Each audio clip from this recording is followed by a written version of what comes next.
Hello, I'm Sebastian. Welcome to Nine Trees podcast. Today, I will summarize and review the book, Thomas Mann's.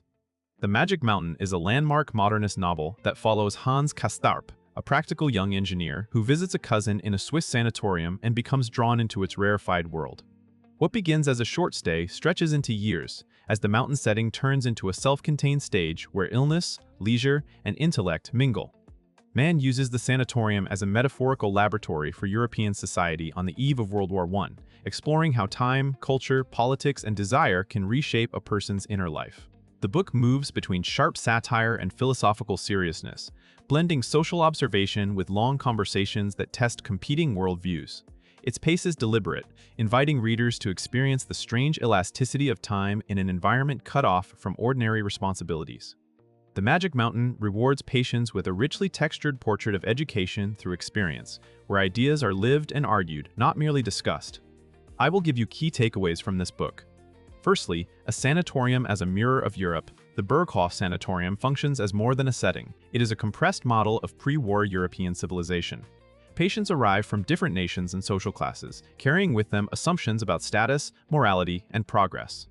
Within this insulated community, ordinary life is suspended and replaced by routines of rest cures, measurements, and rituals that become strangely normal. Mann uses this enclosure to intensify observation. Small gestures and habits reveal deep cultural patterns, while gossip and hierarchy echo the outside world structures. The mountain heightens a sense of separation, making the lowlands feel distant and almost unreal. Yet the tensions of the broader continent do not disappear. They reappear in debates, alliances, and subtle national rivalries. The sanatorium's mixture of privilege and vulnerability also complicates ideas of health and sickness, suggesting that social refinement can coexist with decay. By placing Hans Castorp among people who treat illness as identity and leisure as necessity, the novel interrogates what a society chooses to ignore or romanticize. The result is a portrait of Europe poised between self-fascination and impending rupture. Secondly, time, routine, and the shaping of consciousness. One of the novel's central achievements is its exploration of how time is experienced rather than measured. Hans arrives with a normal sense of weeks and deadlines, but the sanatorium's repetitive schedule alters his perception. Days seem interchangeable, seasons blur, and what should be temporary becomes permanent through gradual acclimation. Mann turns this into a study of how environments train the mind, repeated rituals create a new reality, and the absence of ordinary work loosens the anchors that define identity. The story shows how boredom and comfort can be equally transformative, pushing a person toward reflection, fantasy, and new attachments. This slow temporal drift is not merely atmospheric, it shapes Hans' education. He begins to think in longer arcs, to question the meaning of productivity, and to confront the seductive idea that withdrawal from life can feel like insight. At the same time, the novel hints that time spent in suspension carries costs, including delayed maturity and distorted priorities. The sanatorium becomes a clock with its own logic, challenging readers to consider how habits and institutions quietly redefine what feels normal, urgent, or true. Thirdly, ideological duels and the education of Hans Castorp. Hans Castorp's development is guided less by formal instruction than by confrontations between strong personalities who argue over the future of Europe. The sanatorium encourages talk, and talk becomes a battleground where competing philosophies seek to claim Hans as a disciple. Through extended debates, the novel dramatizes tensions between reason and faith, liberal humanism and radical certainty, cosmopolitan ideals and authoritarian impulses. These discussions matter because they are not abstract exercises. They are tied to temperament, charisma, and moral risk. Hans is not a born intellectual, which makes his role especially revealing. He is impressionable, curious, and often unsure, learning how persuasive ideas can be when carried by confidence and style. Mann portrays education as exposure, where the learner must navigate not just arguments but the emotional rewards of belonging to a worldview. The sanatorium thus becomes a university of rhetoric, where the stakes include the shape of modern life. By watching Hans absorb, resist, and reinterpret what he hears, readers see how a person's values are formed amid pressure, contradiction, and the longing for certainty. Fourthly, illness, desire, and the seductions of decline. The Magic Mountain treats illness as both a physical condition and a cultural fascination.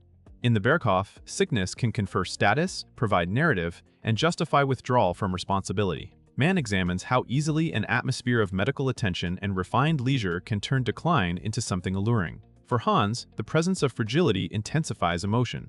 Attraction, jealousy, and longing take on heightened meaning because life feels paused yet precarious. The novel explores desire in a setting where social rules are softened and where the body is constantly monitored, discussed, and interpreted.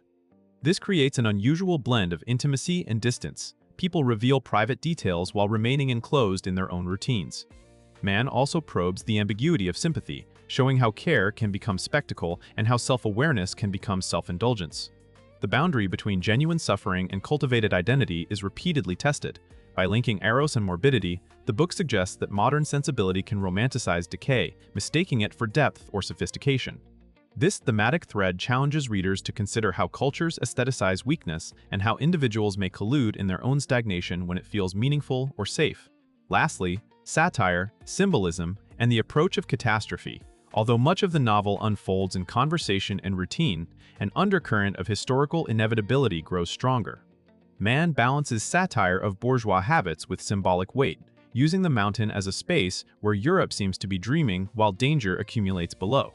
The humor is often sharp, aimed at pretension, fashionable ideas, and the self-importance of people who treat their opinions as destiny. Yet the satire does not cancel seriousness. It amplifies it by revealing how complacency and intellectual vanity can thrive in comfortable isolation. Symbolic episodes and tonal shifts remind readers that the sanatorium's suspended time is not a permanent refuge.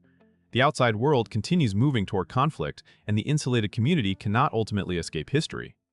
This tension gives the novel's long middle sections their resonance. What looks like endless delay is also a countdown. Mann invites readers to notice how a culture can entertain itself with debates and distractions while ignoring signs of rupture. The result is a complex meditation on modernity, in which personal development, philosophical fashion, and political fate are intertwined. The mountain becomes a stage where the last arguments of an era are rehearsed before the curtain falls. In conclusion, this book suits readers who enjoy ambitious literary fiction, philosophical debate, and novels that use setting as a grand metaphor. It is especially rewarding for anyone interested in European history, the cultural mood before World War I, and the way ideas shape everyday choices. Readers looking for fast plot will need patience, but those willing to sink into its rhythm will gain a rare kind of immersion, a felt understanding of how time, habit, and community can rewire perception.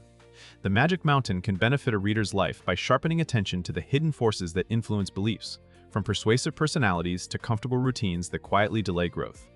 It also encourages reflection on health, productivity, and the temptation to withdraw from difficult realities. Compared with many classic novels of ideas, Mann's work stands out for combining intellectual seriousness with vivid social comedy and psychological nuance. The Sanatorium premise provides a focused stage where arguments become personal and symbolism remains anchored in daily detail. That blend of depth, atmosphere, and historical insight makes it worth buying as a cornerstone classic that continues to speak to modern anxieties about stagnation, distraction, and impending change. If you would like to support Thomas Mann, you can buy the book through the Amazon link I've provided in the podcast description. After reading the book, please let me know what you think and share your thoughts. See you around.